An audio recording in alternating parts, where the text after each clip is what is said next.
Fala, gente, estamos mais um episódio do nosso Café com Guerra em alusão ao Outubro Rosa. Trouxemos ele, que é referência na área de mastologia aqui na nossa região, além de coordenador de Departamento de Ginecologia e Obstetrícia, Dr. Jordão. Seja bem-vindo, doutor.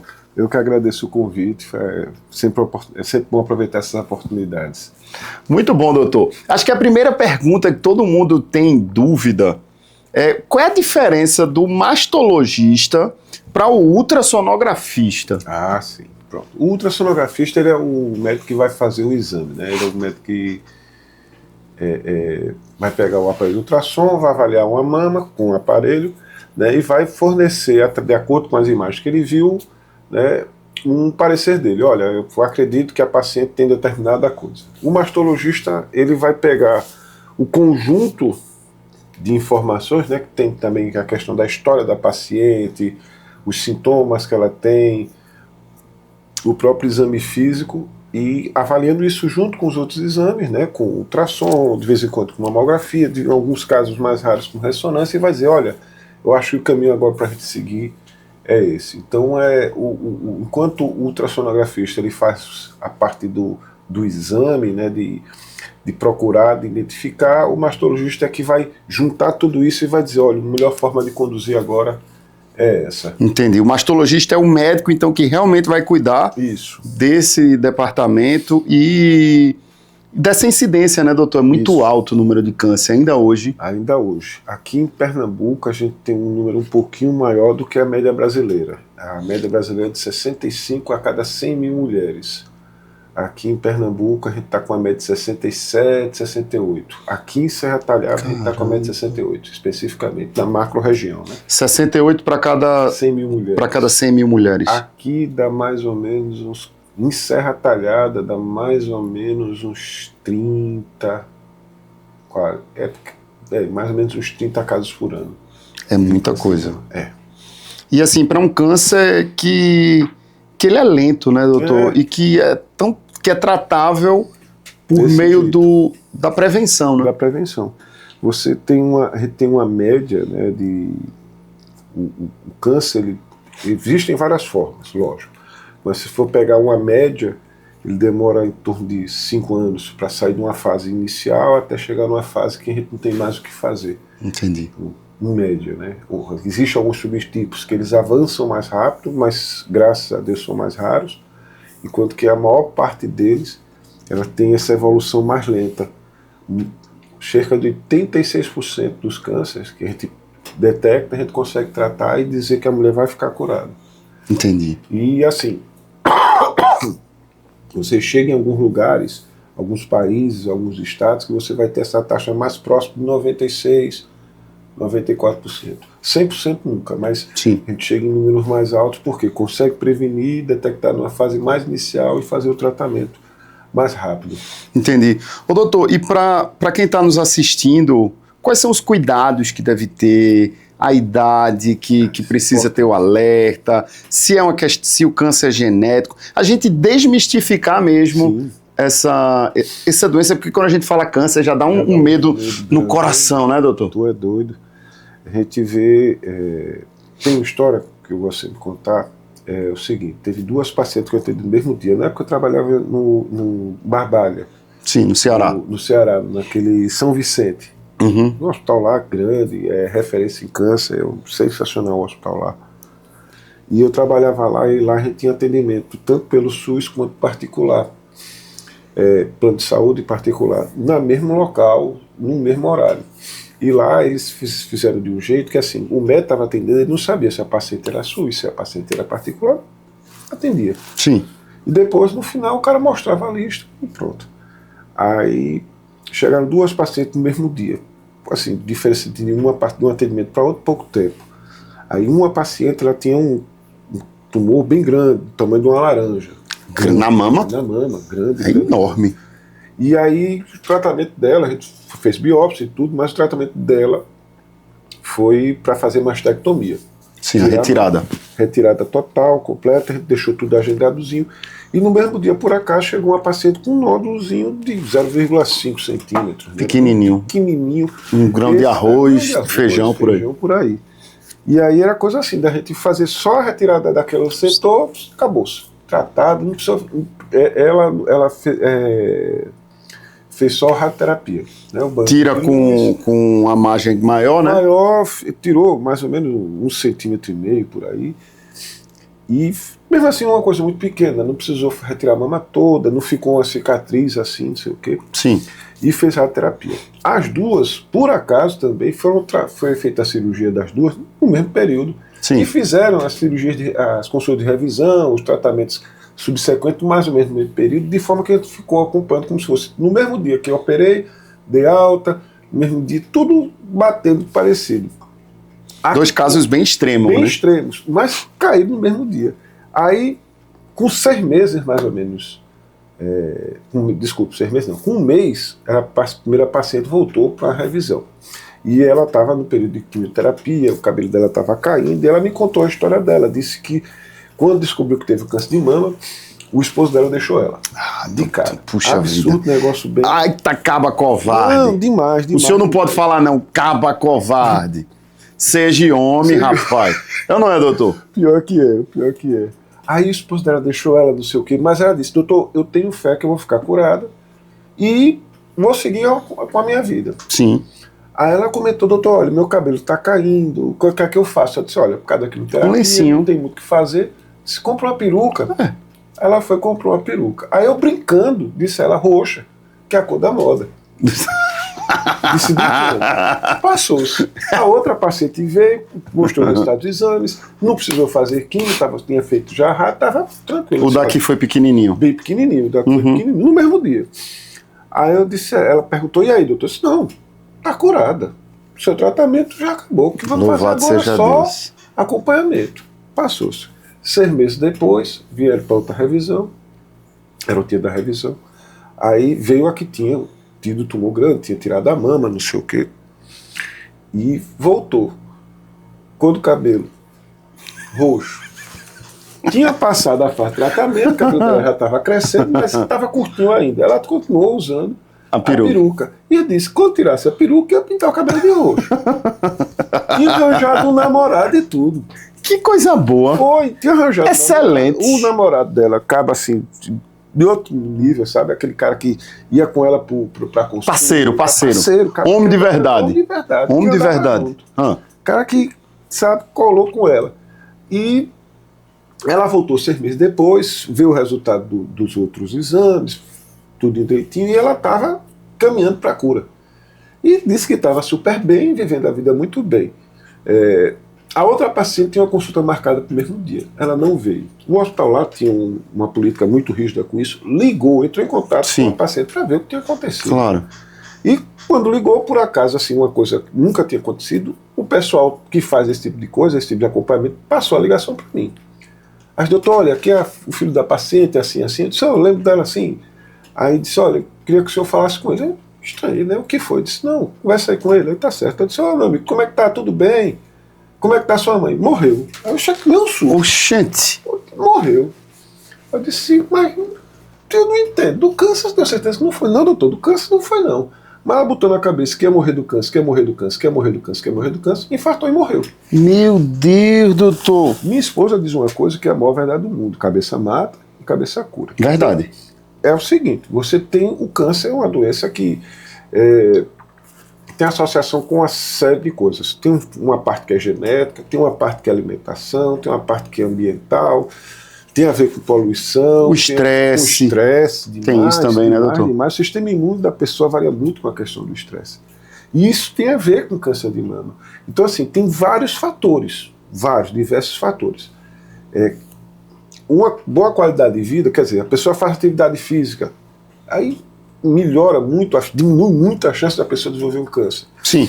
A mulher, especificamente para câncer de mama, a mulher que amamenta, se ela passar mais de 6 meses por filho, né, de mamar, ela também se livra muito, diminui muito o risco dela. A mulher que tem a questão da prática de exercício, uma dieta saudável, diminui bastante o risco dela ter um câncer. Sim, rotinas saudáveis, dormir bem, não beber para morrer. Isso. Não é? E tem uma coisa que tem um professor meu que dizia, que é o seguinte, se todo ser humano conseguisse viver até os 140 anos, né, disse esse número, se o cientista disse que se desse tudo certo na vida da pessoa, não tivesse poluição, nada para adoecer a pessoa conseguiria viver aproximadamente até os 150 anos. Isso é estimativa, né? A idade máxima que a pessoa poderia viver. Que o corpo, a máquina aguentaria. A máquina aguentaria. Hoje, lógico, a gente está bem longe disso, mas assim, estamos avançando. Se a gente chegasse naquela idade, ia apresentar câncer de mama. Por quê? Câncer de mama não, câncer, como uma forma geral. Aí o que acontece, a mama especificamente, ela tem uma faixa etária onde tem uma maior incidência. Vai ver com o envelhecimento. Né? Então, assim, isso a gente não pode mudar. Todo mundo vai envelhecer. Sim. Então, nessa fase é que a mulher deve ter maior atenção. Ela tem que ter atenção a vida toda. Claro. Mas tem uma fase que a gente considera a fase que onde mais aparece. Tem que estar ligado. Tem que estar ligado. E essa faixa etária é de 40 e 69 anos. Pode ter câncer depois disso? Pode, já vi muitos casos. Pode ter antes? Pode, é bem mais raro. Mas pode ter câncer. Então, basicamente, o que a pessoa pode fazer, saúde, cuidar da saúde, né? Uma atividade física regular, uma alimentação legal, evitar os excessos de uma forma geral. Ah, doutor, beber faz mal? Em excesso, tudo faz mal. Tudo faz mal. Até água em excesso faz mal, né, doutor? Faz mal, com certeza. Só uma curiosidade a respeito disso, acredito que Bruce Lee morreu por causa do consumo excessivo de água. Eu já ouvi essa história. É uma lenda, mas basicamente é isso. Então, assim, evitar os excessos. A mulher, quando começa a procurar o ginecologista, a equipe de ginecologistas aqui, porque a gente tem, os profissionais daqui da região são muito bons. Sim. São muito bons. E eles já começam a fazer uma avaliação primária desses pacientes, né, até da rotina, por assim dizer. Então examina uma mama, faz uma palpação. Falava-se muito antigamente naquele negócio do autoexame. Sim. Mas o que foi visto foi o seguinte: se não há um treinamento adequado, quando a pessoa faz o autoexame, a pessoa vai ver coisas que são normais e pensar que aquilo é alguma coisa. Principalmente da mama da mulher, que tem os dutos mamários, os lóbulos. E isso aí, dependendo da fase do ciclo menstrual, ele pode estar mais duro, mais mole. Tem mulher que tem uma densidade mamária, que tem mais ductos do que outro, tem mais lóbulos do que outro. E quando ela compara, eita mulher, vem aqui, examina aqui, vê aqui o que é. Não é assim, essa diferença não é tão boa. O que foi visto foi que acabava que o autoexame ele aumentava a incidência de biópsia sem necessidade. Então a mulher acabava fazendo muito procedimento desnecessário. E isso desnecessário é por causa de custo. Não. Desnecessário porque quanto mais biópsia você faz, quanto mais cirurgia você faz, você também aumenta sua chance de câncer de mama. O senhor acha que tudo começa na mentalidade também? Começa, certeza. O cérebro da gente é algo que a gente não tem pouco conhecimento da medicina. Foi feito um estudo, né, a respeito de quanto a gente conhece de tudo. E dentro desse estudo se viu que a gente só entende 4% do que há para saber de medicina. Então, assim, tem 96% de coisa que é muita coisa. A gente não tem noção. A gente está aprendendo, está engateando. Então, o senhor acha que, por exemplo, o que esses coach... Fica à vontade, doutor. Beba aí o que esses coach da vida fala. Está nem no script, viu, gente? Isso aqui a gente nem conversou, mas o doutor Jordão, ele é uma pessoa muito querida e eu sei que ele gosta desses assuntos. Né? O senhor acha que, por exemplo, quando esses coach diz...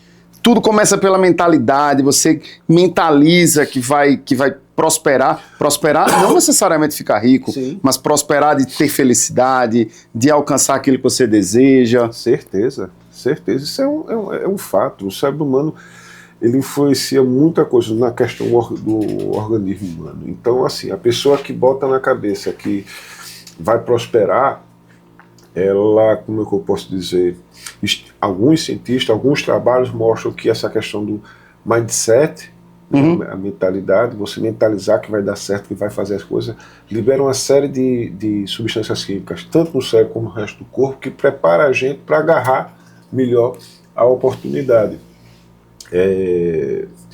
Eu lembro, tem um professor de karatê meu, o professor Hélio Simões, um abraço grande se ele estiver ouvindo, que ele dizia que quando você ia para os campeonatos, os cati, tinha os combates em campeonato, né, mais a questão esportiva, e ele via que ele não chegou a fazer um registro científico disso, mas ele notava que só em você pensar, né, que você estava pronto, que você estava preparado para aquilo dali, isso facilitava, aumentava o que ele chamava de tempo de resposta, né, a sua reação ao adversário. Então você tinha, durante aquele campeonato, você tinha uma melhor desenvoltura. Não precisava você chutar mais alto, não. Depende do treino. Claro. Assim. Mas naquele momento, assim, até para você reagir melhor, o tempo de resposta, quando você demorava para reagir, encurtava só em você dizer, eu estou pronto. E partindo dos orientais, quando eu era adolescente, eu já fiz Kung Fu. Eu adorava, doutor, fazer Kung Fu. Eu adorava. Muito bom. Adorava. Na época eu fazia com um primo meu, aí um primo meu deixou de fazer, aí a gente foi deixando, mas eu adorava. Os orientais, eles estão muito superiores a gente. Inclusive na medicina, né, doutor? Ah, sim. Quando a gente vê, por exemplo, aqui, acupunturista e outras áreas. Não, né? dentro da própria mastologia, eles já vêm há algum tempo trabalhando, né? Houve um aumento na incidência de câncer de mama lá. Não se sabe por quê. Alguém, assim, de certeza, os estudos apontam que foi a ocidentalização. Então a alimentação deles mudou. E com isso aumentou a taxa de câncer de mama deles. Redução em ingestão de peixe, de comidas mais naturais, de ervas, que eles tomam muito chá, né? E, além disso, a questão da gordura insaturada, né? Sim. Você vê muitas comida industrializada, até para você processar ela melhor, então o cara aumenta a quantidade de gordura insaturada para melhorar o processamento da comida industrializada, coisa que eles não tinham. Sim. Eles tinham tradicionalmente, até a gente vê até pela forma da comida deles, né? Pronto, carne acebolada. Não é um bife. Não. É a carne cortadinha. Picadinha. Porque quem prepara é a mãe. E a mãe tem que distribuir com torto de forma, entre aspas, igual. Que são famílias grandes. Isso. E que precisa dar volume, porque na família grande o volume é muito maior, né? Do que você dar o pedacinho só para cada um. Não, aí ele divide ali, deixa já cortadinho, partidinho, em vez de dar um bifezinho. Interessante, eu nunca tinha pensado dessa forma, doutor. E isso aí foi um estudo, né, que mostrou. Aí o que acontece? Eles já estão usando IA. Já tem um hospital lá, tem emergência, trabalha com IA. Eles estão usando a inteligência artificial, a IA, para fazer o que a gente chama hoje em dia, está chegando na medicina ocidental, mas eles já têm isso já há mais tempo lá. Estão utilizando a IA para fazer o que eles chamam de personalização de risco. Puxa. Que é assim, hoje em dia, em vez de dizer, fulano entre 40 e 69 anos vai fazer mamografia para todo mundo. Aí eles lá compreenderam, epa, não é bem assim. Vamos botar aqui a pessoa, descrever a pessoa para a IA vai tentar identificar dentro das pessoas quais são os fatores de risco e dizer mais ou menos qual é o melhor caminho de acompanhamento. E quem faz isso é a IA, lógico, com a monitorização do ser humano. Sim, claro. Mas a IA já disse, olha, essa pessoa aqui, ela identifica dentro do prontuário eletrônico quais são os fatores de risco. Na China mesmo, eles têm um prontuário eletrônico lá integralizado. Então, assim, eu sou atendido hoje aqui em Serra Talhada. Se eu for para Recife, o cara vai ver como foi que eu atendi, o que foi que eu vi desse paciente. Aí a IA junta tudo isso e diz, olha, ele tem uma chance maior de desenvolver câncer de mama, de câncer de próstata, de câncer não sei o quê, e o melhor caminho para ele, que a IA recomenda, é esse. Se o médico quiser acrescentar alguma coisa, retirar alguma coisa... Claro, é o profissional. Mas a IA já vai dar para ele um dado a mais para ele dizer, olha, vai ser melhor isso ou vai ser melhor aquilo outro. Isso porque a gente está em 2025. Será que daqui a uns 10 anos... Eles já estão com computador quântico, rapaz. E a IA deles, a gente tem acesso a DeepSeek, né? Aí eu uso muito. O senhor usa? Uso para estudar. Eu também. Na verdade, eu uso muito o ChatGPT. O ChatGPT. Dê uma olhada depois no DeepSeek, que é o... DeepSeek que é o chinês, né? É o chinês. Ele está pau a pau com o Grok. O ChatGPT é muito bom para pesquisa. Só que o Grok e o DeepSeek estão concorrentes, estão concorrendo mais. Eles conseguem ter um nível de profundidade um pouco melhor do que o ChatGPT. O ChatGPT eu uso demais. Anota aí, produção. DeepSeek qual? Grok. Grok, anota aí, produção. É do Elon Musk. Do Elon Musk.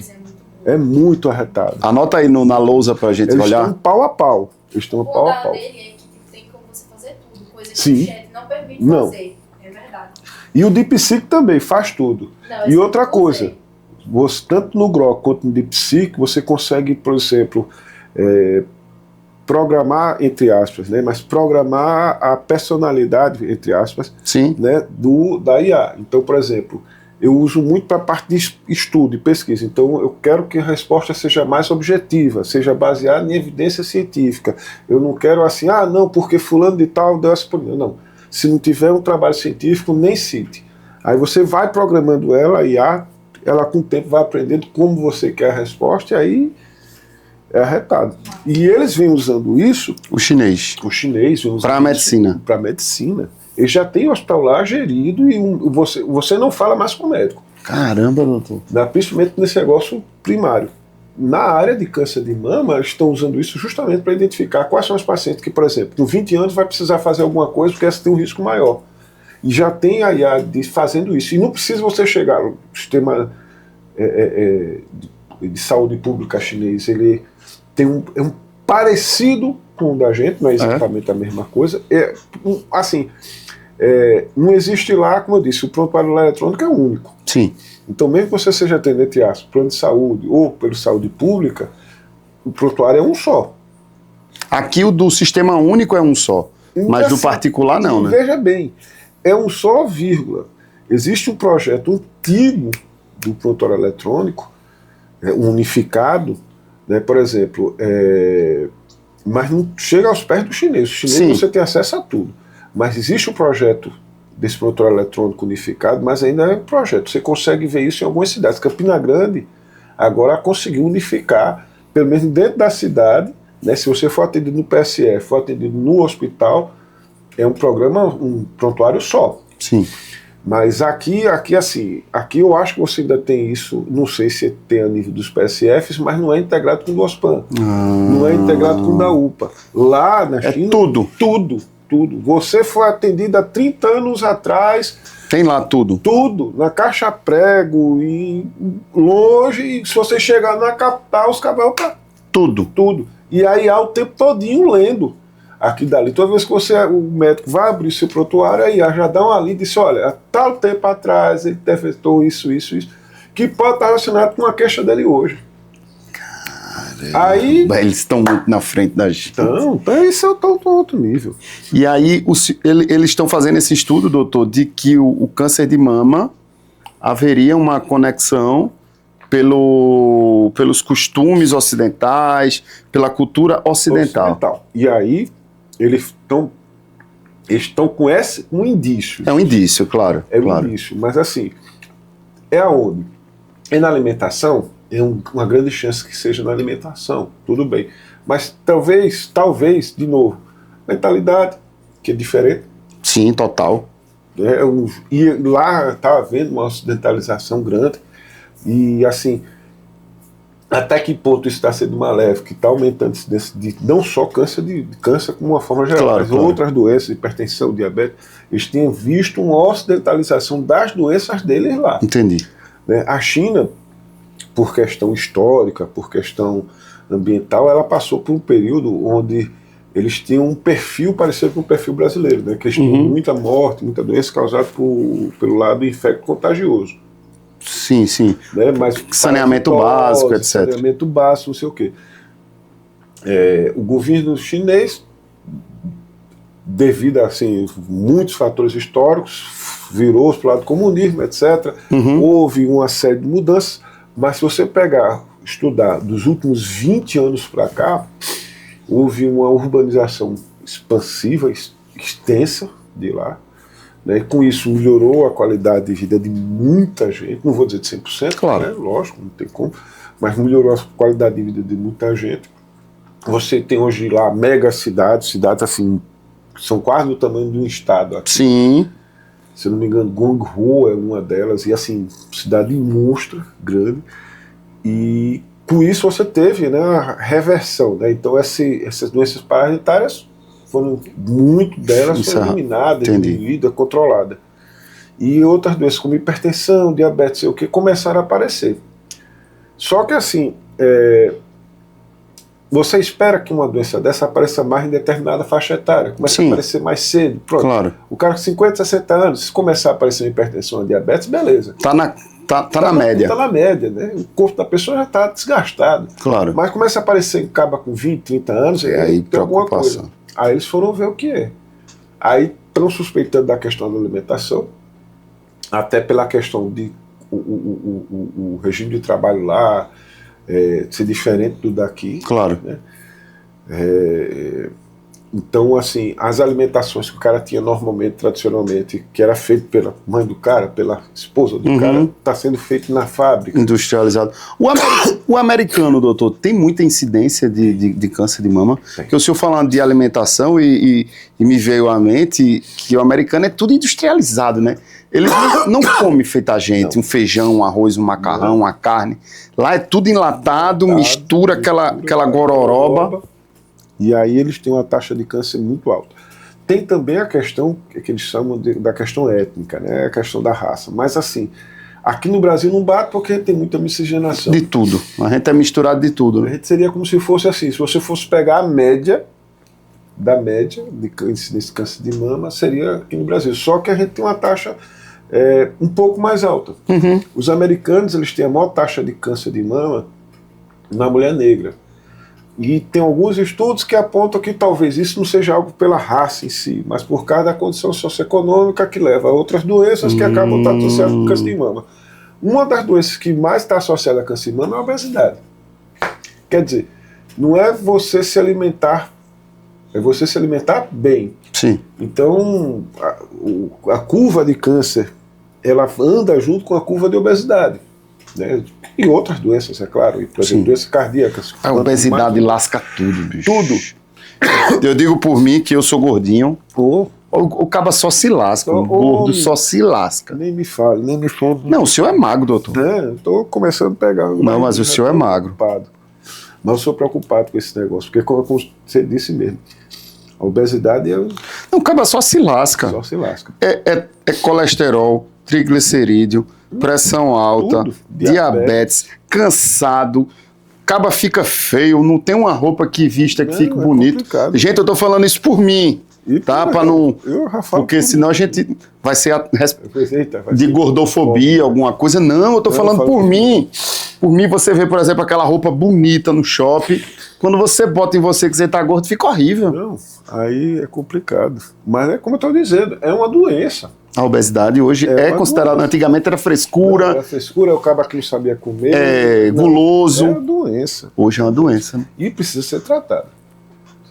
Hoje você tem muito, o pessoal aqui, Lívia, eu acho que Lívia faz. Lívia é endócrino. Lívia é ótima. Tratamento para isso daí. Sim, mas, eu fui. Assim, não adianta você tomar um remédio se você não comer bem. Não adianta você tomar um remédio se você não tem uma atividade física regular. E aí, já que o senhor falou de remédio, vamos fugir um pouquinho da pauta.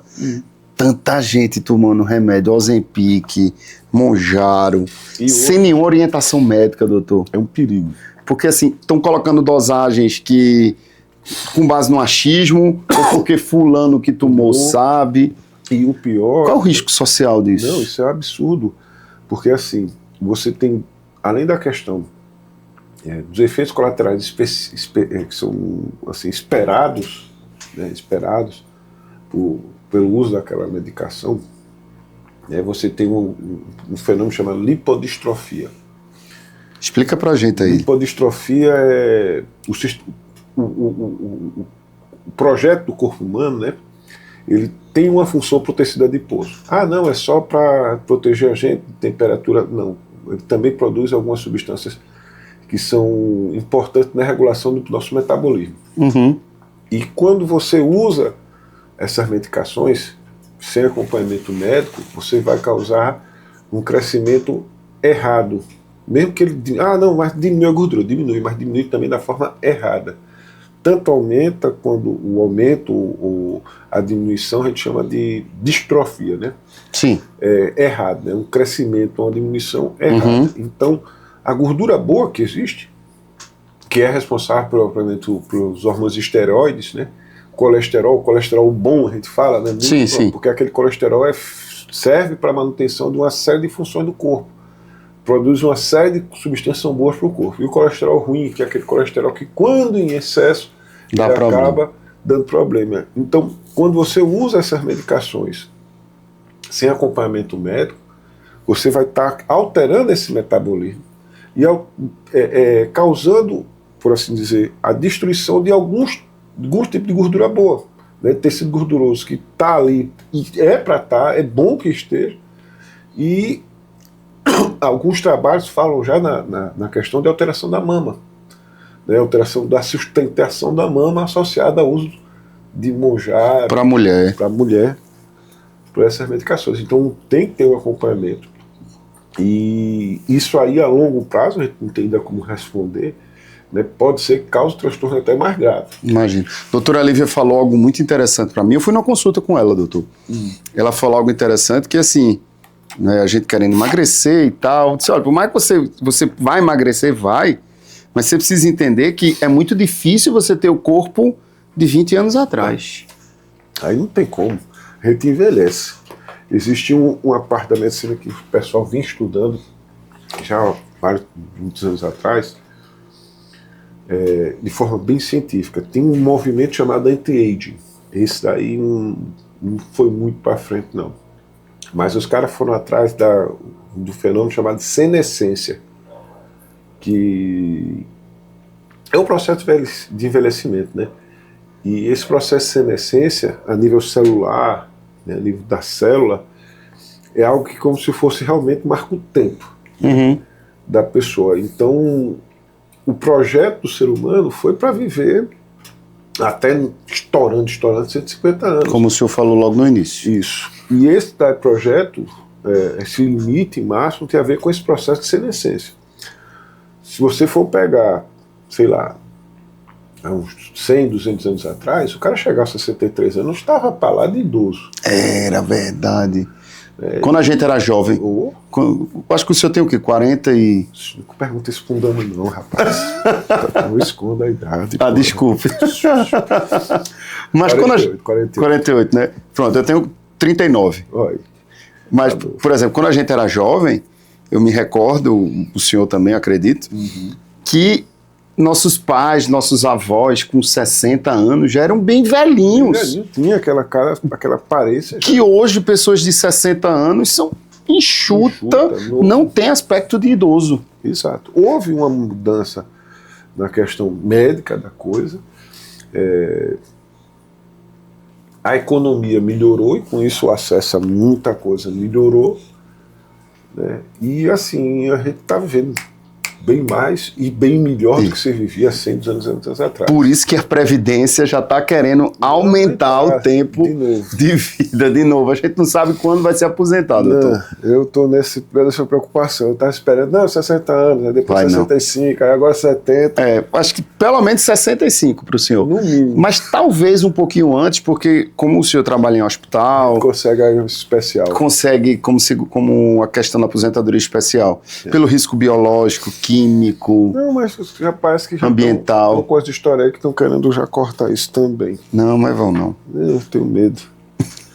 Tenho medo. Eu conheci uma pessoa, doutor, esses dias, um homem que teve câncer de mama. Extremamente raro, né? Ele representa 3%. De todos os cânceres de mama, 3% é em homem. Se você pegar 100 pessoas, 100 casos de câncer, 3% é em homem. É raro, mas existe. A grande questão é que o homem ele tem um pouquinho de tecido mamário. E geralmente quando a gente vê uma pessoa, um homem que tem câncer de mama, esse daí tem uma forte tendência de ser de origem genética. Quer dizer, existe um risco muito grande no resto da família ter. Irmãos, filho, irmã. Filha, né? Tem muita gente que chega assim para mim, por exemplo, nódulo é um exemplo. Ah, doutor, mas nenhuma mulher da minha família teve nódulo da mama. Beleza. Se os homens fossem mulheres, eles deveriam ter. Porque o pai vai passar carga genética para a filha também. Entendi. Tá entendendo? E quando acontece homem, pela raridade de ser homem, pela pequena quantidade de tecido mamário que o homem tem, é muito agressivo. Tem que ser alguma coisa muito agressiva. E geralmente você vai atrás tem alguma coisa genética, assim. E ele era jovem, doutor, e quando nós conversamos esse final de semana, ele fez a mastectomia, que inclusive ele tem uma uma dificuldade de movimentação do braço por conta da retirada de músculo.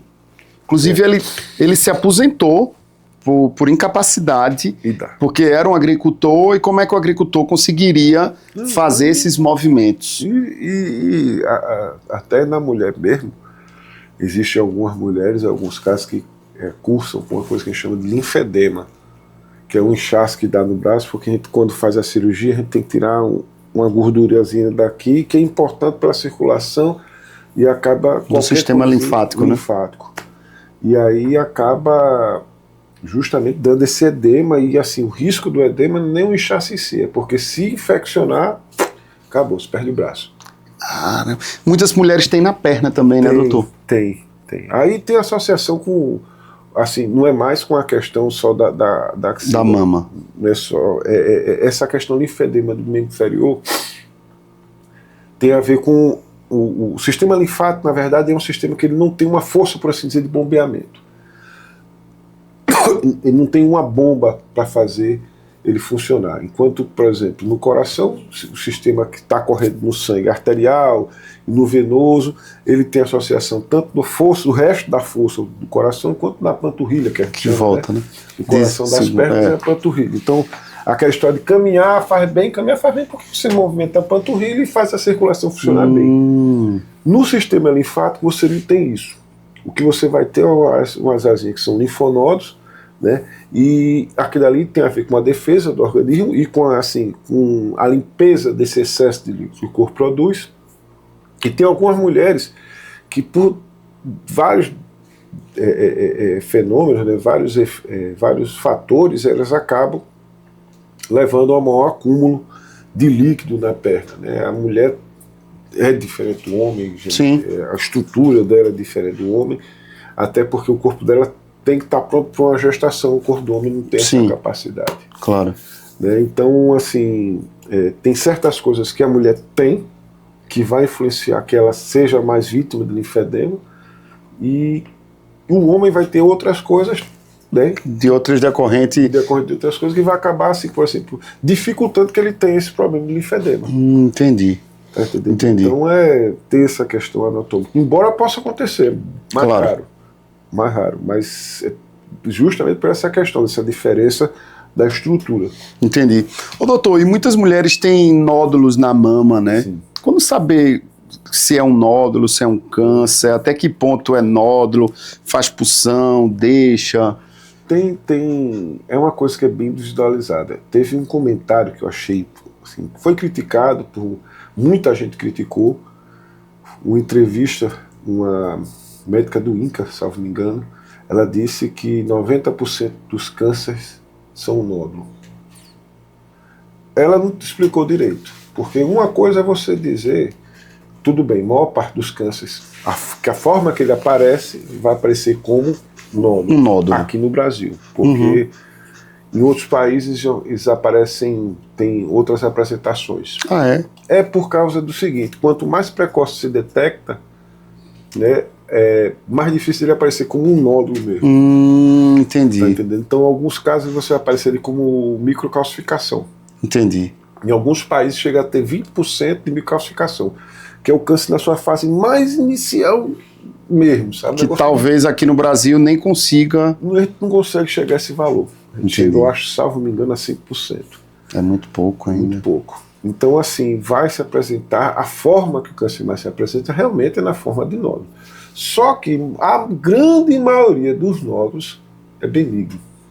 Não é uma coisa que esteja associada a câncer. Não, doutor, mas pode virar? Não. O câncer já nasce câncer desde o começo. Ele já desde o nascimento. Desde o nascimento. Entendi. Enquanto que o nódulo benigno, ele nasce benigno e morre benigno. A chance de virar alguma coisa, né, que a turma fala, não, doutor, mas se eu deixar vai virar alguma coisa. Não. A chance de virar alguma coisa é menor do que você ter um apendicite. E olha que para você ter um apendicite é pequena a chance. Pequena, né? Então, assim, se você for pensar, doutor, tem que tirar esse nódulo porque ele vai virar alguma coisa, é melhor você tirar o apêndice logo. Tá entendendo? Então, é difícil. Não é necessário, não é algo que é obrigatório. Lógico, vai ter nódulo, mesmo benigno, que a gente vai tirar, porque são aqueles nódulos que vão estar crescendo. São alguns nódulos que a biópsia ficou em dúvida. Que pode estar rompendo que pode apertar algum vaso, apertar alguma estrutura, né, doutor? Aí vai ter uma justificativa para você tirar. Mas se não for assim, não. Em geral, o que acontece é o seguinte: a paciente vai chegar, ó, doutor, estou com um nódulo aqui que ou ela sentiu, ou que viu no exame, numa mamografia, no ultrassom. Bom, vamos olhar aqui as características dele na mamografia, na ultrassom, no próprio exame físico. Aí, opa, esse daqui tem cara de ser benigno. Dependendo do tamanho e dessas características, a gente fica acompanhando 6 meses. Entendi. Se a gente ficar em dúvida, eita, pode ser que seja alguma coisa, existem algumas coisas que leva a gente a essa suspeita, maior ou menor, mas, eita, aqui vai precisar fazer biópsia. E a gente faz a biópsia, e a biópsia vai dizer se é ou se não é câncer, ou pelo menos se é suspeito. Entendi. Existem alguns tipos de alterações na biópsia que não dão certeza absoluta que é benigno, que é maligno. Aí tem que abrir para ver. Tem que abrir, em alguns casos tem que fazer uma coisa que a gente chama de imunohistoquímica, para poder dar essa certeza. Né? Então, assim, na maioria dos casos, graças a Deus, que a única coisa que a gente precisa fazer é acompanhar. Aí muita gente olha para mim e diz, mas doutor, não tem um remédio que eu possa tomar para esse nódulo? Não.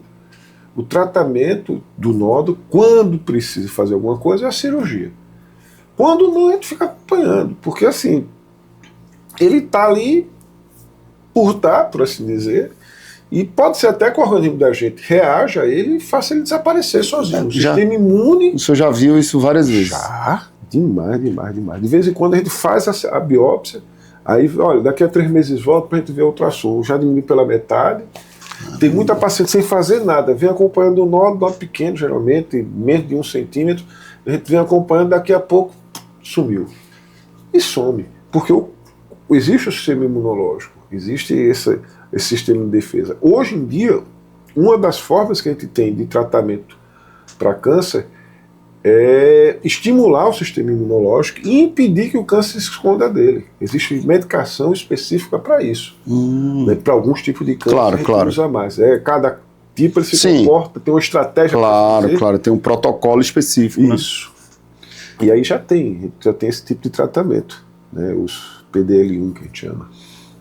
Cara, é inteligente, viu, gente? Não, tá doido, por isso que disseram, ó, você precisa falar com o doutor Jordão. Doutor, onde é que as mulheres podem procurar o senhor para... Mulheres e homens, né? Sim. Por favor. Aqui... Falando machista aqui.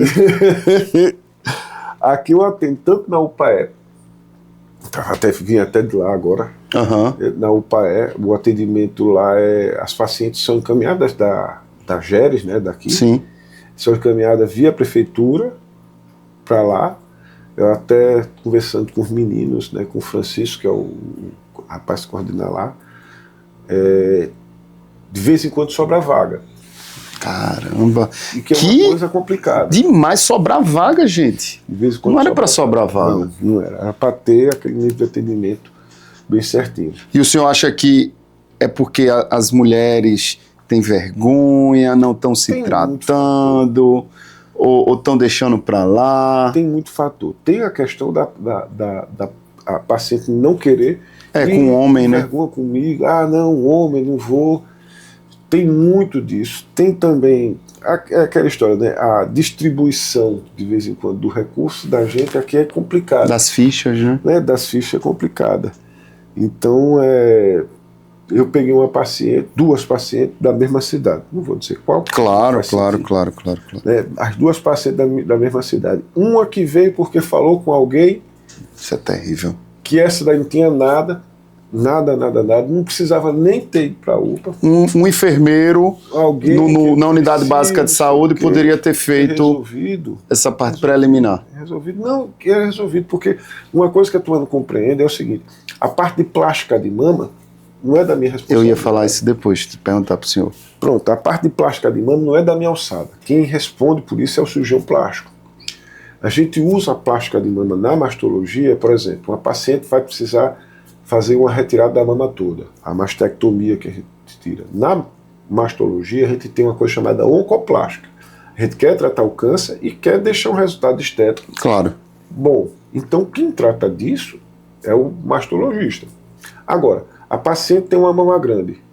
não tem câncer, não é comigo. É estética. É estética. Tem uma mama pequena, quer botar uma prótese, não é comigo.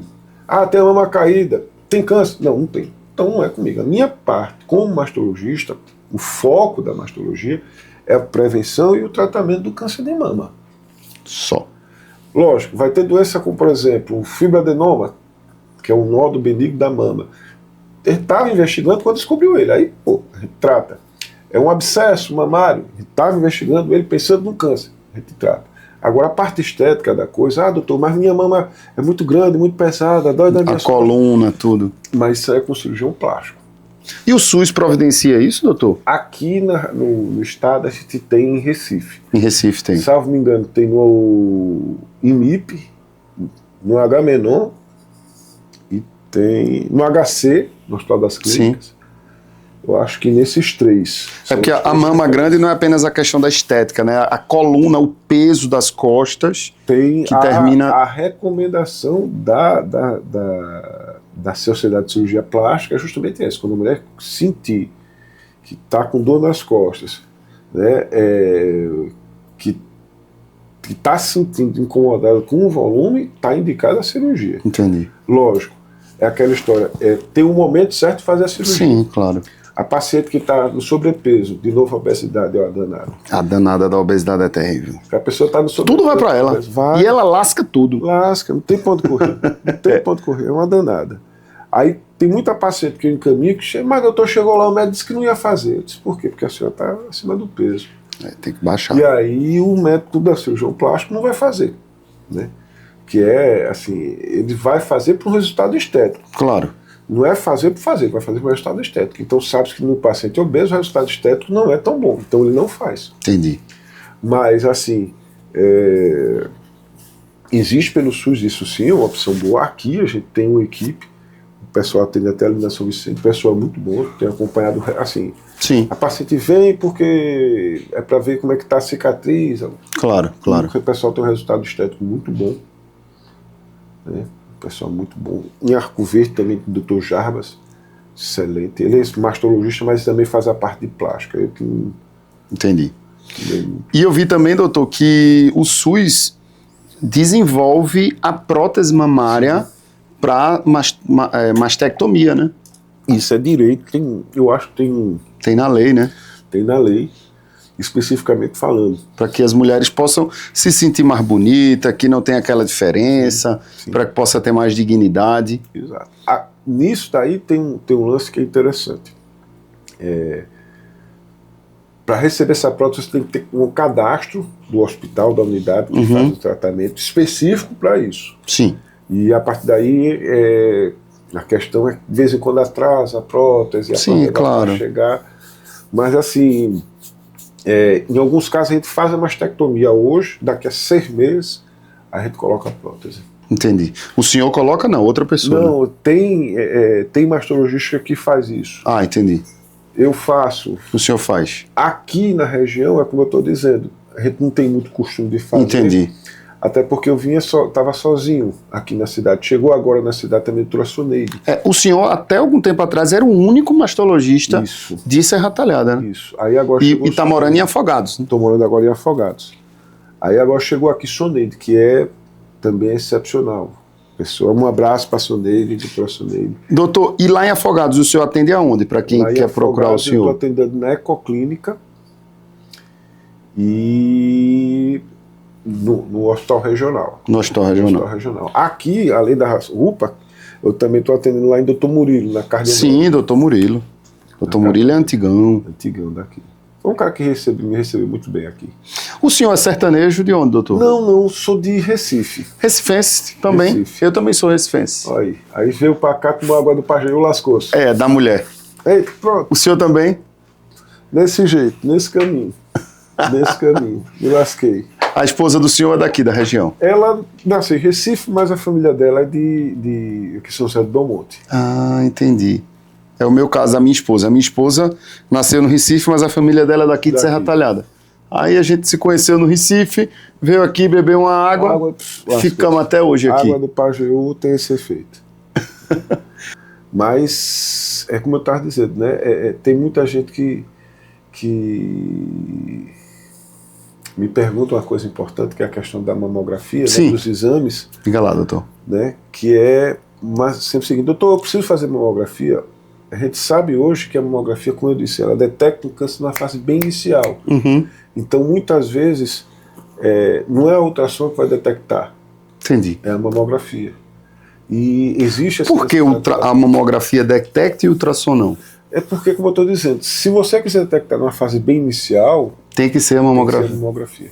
Entendi. Em algumas mulheres, nem a mamografia consegue detectar. Só o nessa toque. fase. A ressonância. A ressonância. Ressonância. Quando a mulher tem um fator de risco aumentado para doenças, para causa genética, né, para câncer de origem genética, existe a recomendação de a gente fazer a ressonância. Entendi. Porque ela vê alguma coisa, ela vê uma particularidade do corpo que nem a ultrassom nem a mamografia vê. Tem coisa que a mamografia vê que a ressonância não vê. Quem vê é a mamografia. Tem coisa que a ultrassom vê que nem a mamografia nem a ultrassom vai ver. Pra gente que não é da área, a gente fica todo embaralhado, né? Mamografia, ressonância. Mas Vai lá com o doutor. Ele estudou pra isso, gente. E- Ele é que é o doutor. É aquela história. Você pegar uma balança, a balança vê um peso. Coisa besta. Né? Balança vê o peso, porra, para que serve balança? Mas eu vou lhe dizer, não tem outro exame que veja o peso. Só a balança.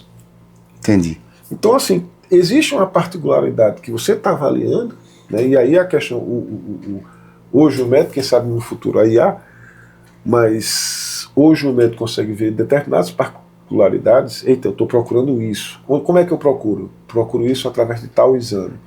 Então a gente, como eu disse, a gente avalia a paciente, vê o risco individual dela, e a partir desse risco individual, aí você consegue traçar uma estratégia melhor. Em algumas mulheres vai ser mamografia, em outras vai ser mamografia e ultrassom, em outras vai ser ressonância, em outras vai ser o autoexame, então, ou então o exame médico, você ir lá, examinar e pegar.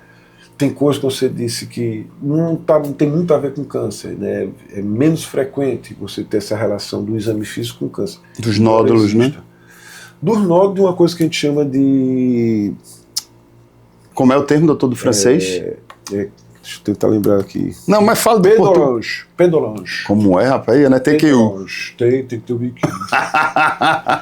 É o pedorange, que é a pele em casca de laranja, Sim. que está associada a uma fase muito avançada do câncer. Ou seja, a pele mais enrugada, mais Não tem pra dentro. A casca da laranja, que ela tem como se fosse aqueles... cascarrenta, né? Cascarrenta, pronto. Em alguns casos, existe uma doença chamada doença de Paget, que é um Sim. tipo de câncer de mama, bem específico. De vez em quando você não acha o nódulo, mas você já tem o câncer invadindo a pele do mamilo. Entendi. Aí essas tem algumas alterações, em alguns subtipos específicos, que a gente não consegue só com mamografia, com ultrassom, você... Tem que fazer o exame clínico. Isso. É aquela história, né? A gente pensa que câncer de mama é uma doença só. Na verdade, é um grupo bem grande de doenças. Foi feito um estudo com DNA e descobriram mais de 150 tipos de câncer de mama, que a gente agrupa com o nome câncer de mama, mas que não tem comportamento diferente. Ô, doutor, deixa eu fazer uma pergunta idiota, me perdoe, por favor. Não existe pergunta. Mas os outros animais também possuem câncer de mama? É muito comum em cachorro. Uhum. Cachorro é uma espécie comum. Em vaca não é tão comum, principalmente porque a vaca, se você for pensar, né, vaca de criação, ela é criada para dar de mamar. E o tempo de vida dela é muito curto, né? Não, de vez em quando eu digo só a questão do tempo. Mas, por exemplo, um exemplo clássico aqui para você. Diabetes. Eu acho que é muito difícil você ouvir falar de diabetes no animal. Sim. Uma alimentação dele é a própria para ele. Ah, entendi. A da gente já não entra isso. E no cachorro seria comum O câncer de mama. o câncer de mama na cadela? Na cadela é comum. Já ouvi, de vez em quando eu estou lá pesquisando, né, no Google, alguma coisa, aí boto câncer de mama, aí bota, aí você vai lá nos últimos, aí como o Google já tem um IA, né? Sim, uma recorrência, né? É difícil de aparecer, mas lá embaixo vai aparecer, né? Câncer de mama em cadela. Aparece. Tem outros animais, mas é mais raro.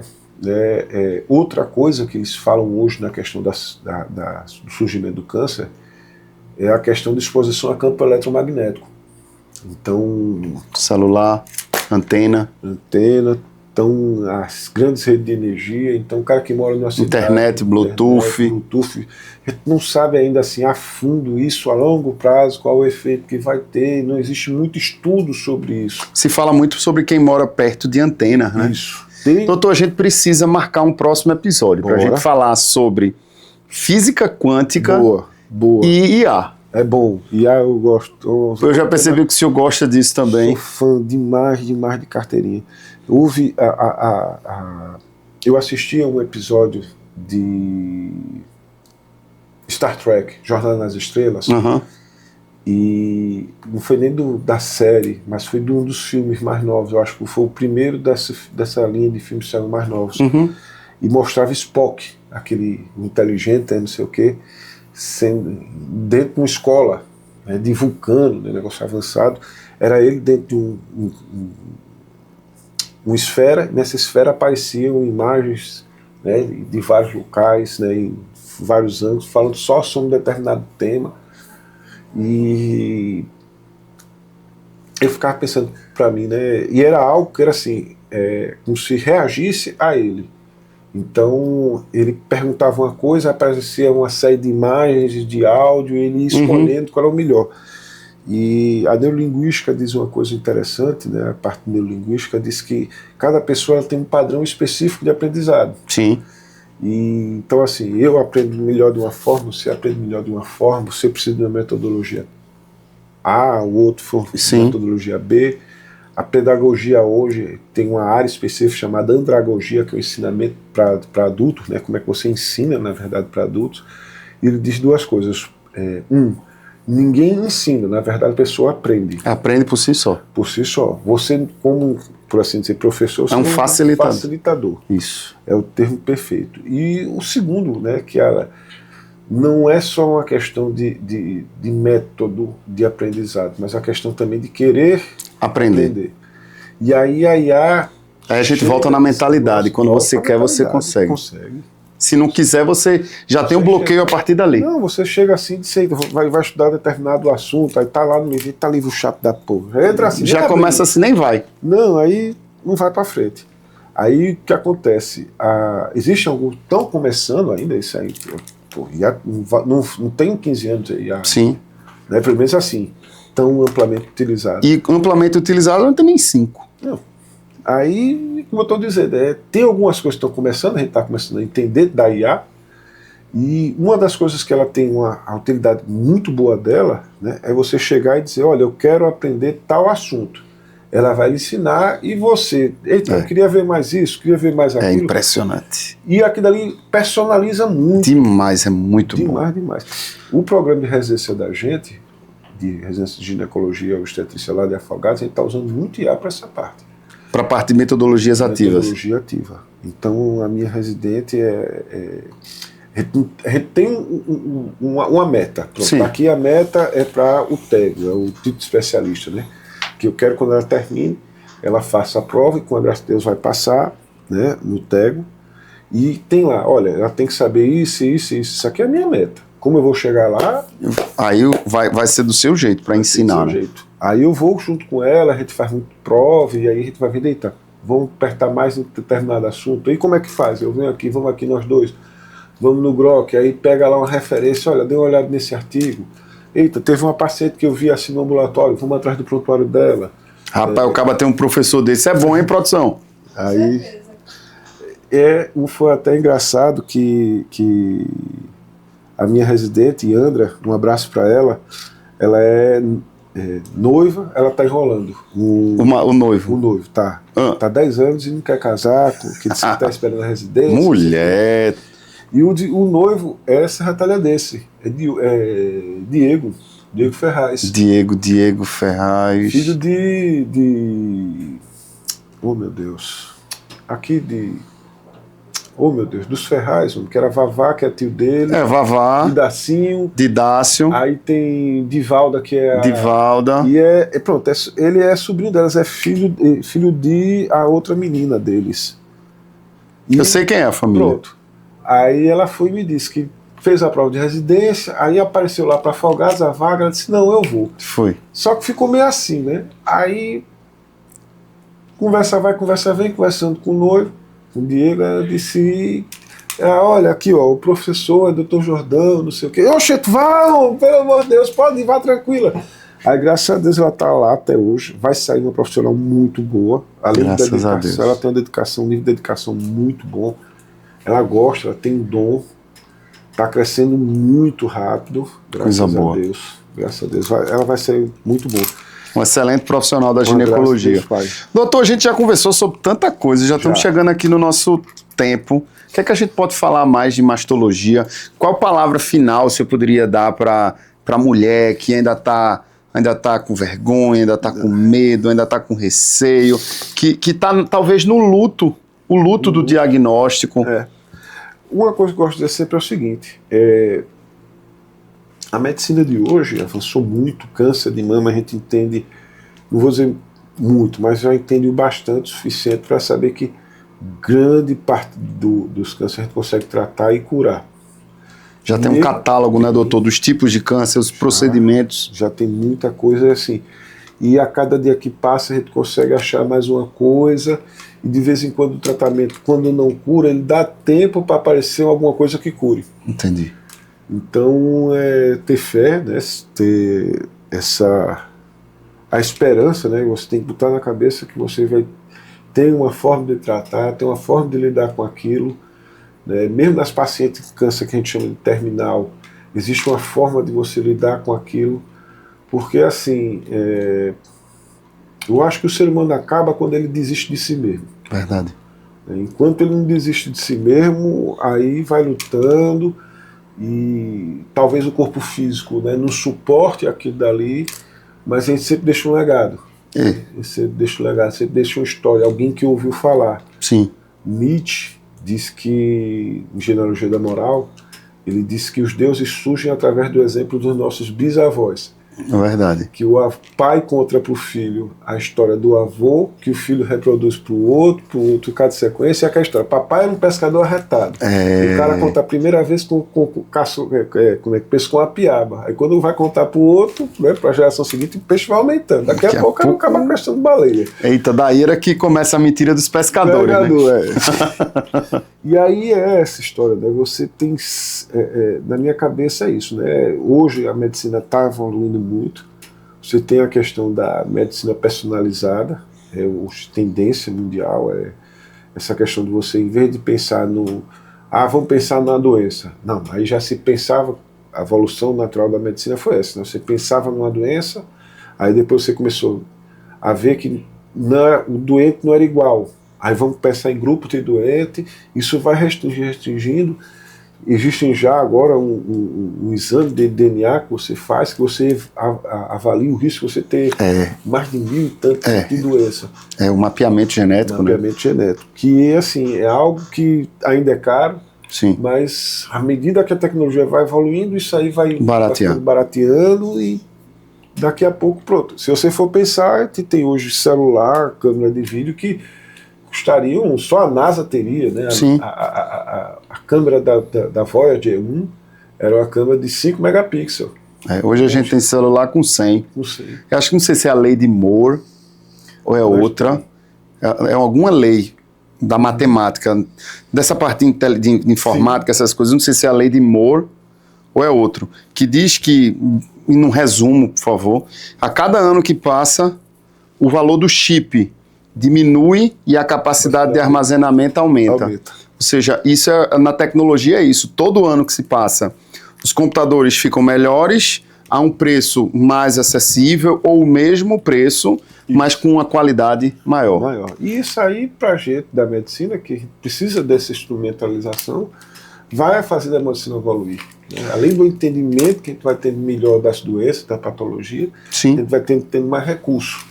Doutor Jordão, agradeço demais sua vinda. Eu tenho que agradecer. Vamos marcar uma volta aqui. Eu quero pra gente falar, vamos montar a pauta. Inteligência artificial e física quântica. Vou trazer inclusive minha esposa, que essa parte de inteligência artificial... Pois traga. Ela tem uma experiência muito legal com o Orion, que eu não me lembro qual é a IA, mas tem um IA que você personaliza até como ela se chama, batiza ela. Traga. Ela tem uma experiência muito legal com isso. Muito obrigado, doutor. Professor. Esse é o nosso Café com Guerra. né? demais. Satisfação enorme, doutor Jordão. E você já sabe, né? Tamo junto e é só o começo. Boa.